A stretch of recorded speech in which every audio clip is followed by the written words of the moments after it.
Price lord. ದೇವರ ಅತಿ ಪರಿಶುದ್ಧ ನಾಮಕ್ಕೆ ಸ್ತೋತ್ರವಾಗಲಿ. ಮತ್ತೊಂದು ದಿನವನ್ನು ಕಾಣುವಂತೆ ದೇವರು ನಮಗೆ ಸಹಾಯ ಮಾಡಿದ್ದಕ್ಕಾಗಿ ಸ್ತೋತ್ರ. ಕಳೆದ ದಿನಗಳೆಲ್ಲ ನಮ್ಮನ್ನು ಕಾಪಾಡಿದಂತಹ ದೇವರು ನಮ್ಮ ಜೊತೆಯಲ್ಲಿದ್ದು ನಮ್ಮನ್ನು ನಡೆಸಿದ್ದಕ್ಕಾಗಿ ದೇವರಿಗೆ ಸ್ತೋತ್ರ. ಇಂದಿನ ವೇದ ಅಧ್ಯಯನಕ್ಕಾಗಿ ಒಂದು ವಾಕ್ಯವನ್ನು ಓದಿಕೊಳ್ಳೋಣ. ಯೋಹಾನ್ ಬರೆದ ಸುವಾರ್ತೆ 2ನೇ ಅಧ್ಯಾಯ 9ನೇ ವಾಕ್ಯ.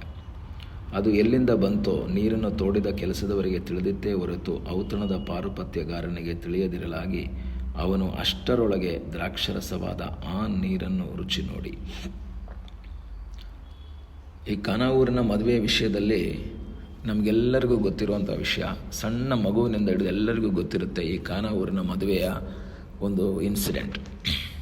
ದೇವರು ಅಂದರೆ ಕರ್ತನಾದ ಯೇಸು ಸ್ವಾಮಿ ಕಾನಾ ಊರಿನಲ್ಲಿ ಮಾಡಿದಂತಹ ಒಂದು ಮದುವೆಯಲ್ಲಿ ಮಾಡಿದ ಅದ್ಭುತವೇ ಯೇಸು ಸ್ವಾಮಿಯ ಮೊದಲನೇ ಅದ್ಭುತ ಎಂಬುದಾಗಿ ನಾವು ಸತ್ಯವೇದದಲ್ಲಿ ಓದ್ತೀವಿ. ಆದರೆ ನಾನು ಇದರ ಬಗ್ಗೆ, ನೀರಿನ ಬಗ್ಗೆ, ಪಾತ್ರೆ ಬಗ್ಗೆ, ಇದರೆಲ್ಲದ್ರ ಬಗ್ಗೆ ನಾನು ಹೇಳೋಕ್ಕೆ ಇಷ್ಟಪಡಲ್ಲ. ಯಾಕೆಂದರೆ ನೀವೆಲ್ಲ ಅದನ್ನು ಭಾಳ ಸರಿ ವಾಕ್ಯಗಳನ್ನು ಕೇಳಿದ್ದೀರ. ಆದರೆ ಇಲ್ಲಿ ವಾಕ್ಯ ನೋಡ್ತೇವೆ, 9ನೇ ವಾಕ್ಯದಲ್ಲಿ ಅಷ್ಟರೊಳಗೆ ದ್ರಾಕ್ಷರಸವಾದ ಆ ನೀರು ದ್ರಾಕ್ಷರಸವಾಗಿ ಮಾರ್ಪಡ್ತು. ಅದರಿಂದ ನಾವು ತಿಳ್ಕೊಳ್ಬೇಕಾದದ್ದು ಏನು ಅಂದರೆ, ಏಸು ನೀರನ್ನು ದ್ರಾಕ್ಷರಸವಾಗಿ ಮಾರ್ಪಡಿಸಿದನು. ಅಲ್ಲಿ ಅವಶ್ಯಕತೆ ಇತ್ತು, ನೀರು ಬೇಕಾಗಿರಲಿಲ್ಲ, ದ್ರಾಕ್ಷರಸ ಬೇಕಾಗಿತ್ತು. ಆ ದ್ರಾಕ್ಷರಸವನ್ನು ಯೇಸು ಸ್ವಾಮಿ ಅವರಿಗೆ ಮಾಡಿ ಅವರನ್ನು ತೃಪ್ತಿಪಡಿಸಿದರು, ಅಥವಾ ಅವರ ಮಾನವನ್ನು ಕಾಪಾಡಿದರು, ಮದುವೆಯ ಮನೆಯವರ ಮಾನವನ್ನು ಕಾಪಾಡಿದರು ಎಂಬುದಾಗಿ ನಾವು ನೋಡುವುದಕ್ಕೆ ಸಾಧ್ಯವಾಗುತ್ತೆ. ಆದರೆ ಇಲ್ಲಿ ನಾನು ಹೇಳೋದಕ್ಕೆ ಬಯಸುವಂಥದ್ದೇನು ಅಂದರೆ, ಏಸು ನೀರನ್ನು ದ್ರಾಕ್ಷರಸವಾಗಿ ಮಾರ್ಪಡಿಸಿದರು. Jesus turn the water into wine. ಅದರ ಅರ್ಥ ನೀರಿಗೆ ಬಣ್ಣ ಇಲ್ಲ, ಅಲ್ಲಿ ದ್ರಾಕ್ಷರಸಕ್ಕೆ ಒಂದು ಬಣ್ಣ ಬಂದಿದೆ. ನೀರಿಗೆ ಹೇಳ್ಕೊಳ್ಳೋಂಥ ರುಚಿ ಇಲ್ಲ, ಆದರೆ ಅಲ್ಲಿ ದ್ರಾಕ್ಷರಸಕ್ಕೆ ರುಚಿ ಬಂದಿದೆ. ನೀರಿಗೆ ಅದರದೇ ಆದಂತಹ ಬಣ್ಣ, ಆದರೆ ಇಲ್ಲಿ ಬಣ್ಣ ವ್ಯತ್ಯಾಸ ಆಯಿತು. ಅದರ ಅರ್ಥ ರುಚಿ ವ್ಯತ್ಯಾಸ ಆಯಿತು, ಬಣ್ಣ ವ್ಯತ್ಯಾಸ ಆಯಿತು. ಈ ದಿವಸಗಳಲ್ಲಿ ನನ್ನ ನಿಮ್ಮ ಜೀವಿತದಲ್ಲೂ ಸಹ ದೇವರು ಬದಲಾವಣೆ ಮಾಡುವುದಕ್ಕೆ ಶಕ್ತನು. ನಾನು ಕೆಲವು ದಿವಸಗಳ ಹಿಂದೆ ಹೇಳಿದೆ, ಯೆಹೋವನಾದ ನಾನು ಮಾರ್ಪಟ್ಟಿಲ್ಲ, ಆತನು ಮಾರ್ಪಡುವವನಲ್ಲ, ಮಾರ್ಪಡಿಸುವಂತಹ ದೇವರು. ಈ ದಿವಸ ನಿನ್ನ ಜೀವಿತದಲ್ಲಿ ರುಚಿ ಇಲ್ಲದಂತಹ ಅನುಭವ, ವೇದನೆಯುಳ್ಳಂತಹ ಅನುಭವ, ಸುವಾಸನೆ ಇಲ್ಲದಂತಹ ಅನುಭವ ನಿನ್ನಲ್ಲಿರುವುದಾದರೆ ಅದನ್ನು ಬದಲಾಯಿಸುವುದಕ್ಕೆ ಶಕ್ತನಾದ ಒಬ್ಬ ದೇವರು ಜೀವಿಸ್ತಾ ಇದ್ದಾನೆ. ಎಷ್ಟೋ ಸಂದರ್ಭಗಳಲ್ಲಿ ಜೀವಿತವನ್ನು ಸಹಿಸ್ಕೊಳ್ಳೋಕ್ಕಾಗದೆ ರುಚಿ ಇಲ್ಲದಂಥ ಅನುಭವ, ದೇವರೇ ಯಾಕೆ ನನಗೆ ಈ ರೀತಿ ಆಗ್ತಾ ಇದೆ, ಯಾಕೆ ಕಷ್ಟ ಬರ್ತಾ ಇದೆ, ಯಾಕೆ ಸಮಸ್ಯೆ ಬರ್ತಾ ಇದೆ ಎಂಬುದಾಗೆಲ್ಲ ಯೋಚನೆ ಮಾಡಿ ನಿರಾಶೆಯಿಂದ ಕಣ್ಣೀರಾಕಿ ಮುಂದೆ ಸಾಗುವಂತಹ ದೇವರ ಮಗುವೆ, ನಿನಗಾಗಿ ಅದ್ಭುತವನ್ನು ಮಾಡುವ ಸರ್ವಶಕ್ತನಾದ ಒಬ್ಬ ದೇವರಿದ್ದಾನೆ. ನಿನ್ನ ಜೀವಿತವನ್ನು ಮಾರ್ಪಡಿಸುವಂತಹ ಒಬ್ಬ ದೇವರಿದ್ದಾನೆ. ಇಸ್ರಾಯೇಲ್ ಮಕ್ಕಳಿಗೆ ವಿರುದ್ಧವಾಗಿ ಬಿಳಾಮನು ಶಾಪದ ಮಾತುಗಳನ್ನು ಹೇಳಿದಾಗ ಆ ಶಾಪದ ಮಾತುಗಳನ್ನು ಆಶೀರ್ವಾದವಾಗಿ ಮಾರ್ಪಡಿಸಿದಂತಹ ಒಬ್ಬ ದೇವರಿದ್ದರೆ, ನಿನ್ನ ಜೀವಿತಕ್ಕೆ ವಿರುದ್ಧವಾಗಿ ಶತ್ರುವಾದ ಸೈತಾನನು ಅನೇಕ ವ್ಯಕ್ತಿಗಳ ಮೂಲಕವಾಗಿರ್ಬೋದು, ಸೈತಾನು ನೇರವಾಗಿ ಆಗಿರ್ಬೋದು, ಅನೇಕ ರೀತಿಯ ಸಮಸ್ಯೆಗಳನ್ನು ನಿನ್ನ ಜೀವಿತದಲ್ಲಿ ತರುವುದಾದರೆ ನೀನು ನಿರಾಶೆ ಪಡಬೇಡ.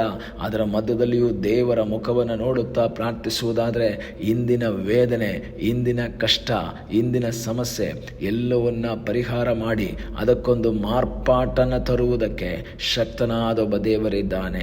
ಯೋಸೇಫನ ಜೀವಿತ ಕಣ್ಣೀರಿನ ಜೀವಿತವಾಗಿತ್ತು, ವೇದನೆಯ ಜೀವಿತವಾಗಿತ್ತು. 12-13 ವರ್ಷಗಳ ಕಾಲ ಅವನು ಬಹಳ ಕಷ್ಟಪಟ್ಟ. ಸಹೋದರರು ಅವನಿಗೆ ಕೇಡನ್ನು ಮಾಡಿದರು.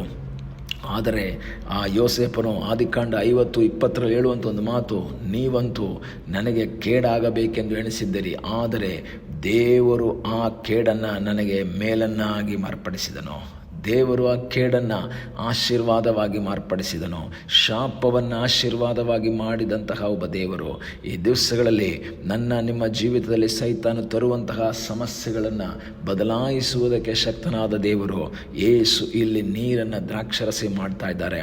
ಬರೀ ನೀರು ಯಾವುದಕ್ಕೂ ಪ್ರಯೋಜನವಿಲ್ಲ. ಯಾರೂ ಸಹ ಇಷ್ಟಪಟ್ಟು ಕುಡಿಯೋದಿಲ್ಲ, ಸ್ವಲ್ಪ ಕುಡಿತಾರೆ. ಆದರೆ ನೀರು ಕುಡಿಯೋ ಥರ ಅಲ್ಲ ದ್ರಾಕ್ಷರಸ ಕುಡಿಯೋದು. ಅದು ಟೇಸ್ಟ್ ಆಗಿದೆ, ಅದಕ್ಕೆ ಸ್ಮೆಲ್ ಇದೆ, ಅದು ಮಾತ್ರವಲ್ಲ, ಕಲರ್ ಇದೆ, ಬಹಳ ಇಷ್ಟಪಟ್ಟು ಕುಡಿತಾ ಇದ್ದಾರೆ. ಎಲ್ಲರೂ ಕೇಳ್ತಾ ಇದ್ದಾರೆ, ದ್ರಾಕ್ಷರಸ ಬೇಕು, ದ್ರಾಕ್ಷರಸ ಬೇಕು. ಅಲ್ಲಿ ದ್ರಾಕ್ಷರಸ ಖಾಲಿಯಾಗೋಗಿದೆ. ಇವತ್ತು ನಿನ್ನ ಜೀವಿತದಲ್ಲಿ ಸಂತೋಷ ಖಾಲಿಯಾಗಿರ್ಬೋದು, ಸಮಾಧಾನ ಖಾಲಿಯಾಗಿರ್ಬೋದು, ಆನಂದ ಖಾಲಿಯಾಗಿರ್ಬೋದು, ಆರೋಗ್ಯ ಖಾಲಿಯಾಗಿರ್ಬೋದು. ಇಲ್ಲದಂತಹ ಸ್ಥಿತಿಯಲ್ಲಿದ್ದರೂ ಸಹ ನಿನ್ನ ಜೀವಿತದಲ್ಲಿ ಅದನ್ನು ಉಂಟು ಮಾಡುವುದಕ್ಕೆ ಶಕ್ತನಾದ ದೇವರು. ಆ ದೇವರ ಸನ್ನಿಧಾನದಲ್ಲಿ ಪ್ರಾರ್ಥನೆ ಮಾಡೋಣ. ಯೇಸುವೇ, ನನ್ನಲ್ಲಿ ಆ ಸಂತೋಷ ಕೊಡಪ್ಪ, ನನ್ನಲ್ಲಿ ಆನಂದ ಕೊಡಪ್ಪ. ಅದು ಇಲ್ಲದೆ ಆಗಿದೆ, ಅದು ಖಾಲಿಯಾಗಿಬಿಟ್ಟಿದೆ. ಯೇಸುವೇ, ನನ್ನಲ್ಲಿ ಆ ಸಂತೋಷ, ನನ್ನಲ್ಲಿ ಆನಂದವನ್ನು ತುಂಬಿಸು ಎಂಬುದಾಗಿ ದೇವರ ಸನ್ನಿಧಾನದಲ್ಲಿ ಪ್ರಾರ್ಥನೆ ಮಾಡುವುದಾದರೆ ನಿನ್ನ ಜೀವಿತದ ಶೂನ್ಯ ಅನುಭವವನ್ನು, ರುಚಿಯಿಲ್ಲದ ಅನುಭವವನ್ನು ರುಚಿಯುಳ್ಳದ್ದಾಗಿ ಮಾರ್ಪಡಿಸುವ ಸರ್ವಶಕ್ತನಾದ ಒಬ್ಬ ದೇವರು ಜೀವಿಸ್ತಾ ಇದ್ದಾನೆ. ಆ ಕರ್ತನಲ್ಲಿ ಆಶ್ರಯಿಸೋಣ, ಕರ್ತನ ಮುಖವನ್ನು ನೋಡೋಣ. ಏಸು ನಿನ್ನ ಇಲ್ಲಿ ನೀರನ್ನು ದ್ರಾಕ್ಷರಸವಾಗಿ ಮಾರ್ಪಡಿಸಿದರೆ ನಿನ್ನ ಜೀವಿತವನ್ನು ಮಾರ್ಪಡಿಸುವುದಕ್ಕೆ ಶಕ್ತನಾಗಿದ್ದಾನೆ. ನಿನ್ನ ಜೀವಿತ ಎಷ್ಟೇ ವೇದನಾಜನಕವಾಗಿದ್ದರೂ ಅದಕ್ಕೊಂದು ಪರಿಹಾರವನ್ನು, ಬಿಡುಗಡೆಯನ್ನು, ಜಯವನ್ನು ಕೊಡುವುದಕ್ಕೆ ಶಕ್ತನಾದ ಒಬ್ಬ ದೇವರಿದ್ದಾನೆ. ಆ ದೇವರಲ್ಲಿ ಆಶ್ರಯಿಸಿ ಮುಂದೆ ಸಾಗುವಂತೆ ದೇವರು ನಮ್ಮ ಜೀವಿತದಲ್ಲಿ ಸಹಾಯ ಮಾಡಲಿ. ಕಣ್ಣುಗಳನ್ನ ಮುಚ್ಚೋಣ, ದೇವರ ಸನ್ನಿಧಾನದಲ್ಲಿ ಪ್ರಾರ್ಥನೆ ಮಾಡೋಣ.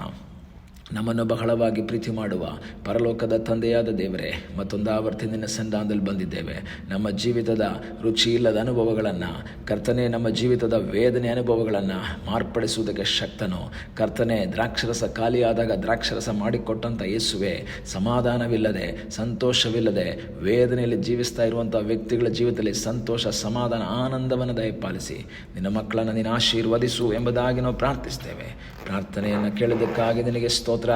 ಯೇಸುವಿನ ಮುದ್ದಾದ ಹೆಸರಿನಲ್ಲಿ ಬೇಡಿಕೊಳ್ಳುತ್ತೇವೆ ನಮ್ಮ ಪ್ರೀತಿಯ ತಂದೆಯೇ. ಆಮೇನ್. God bless you.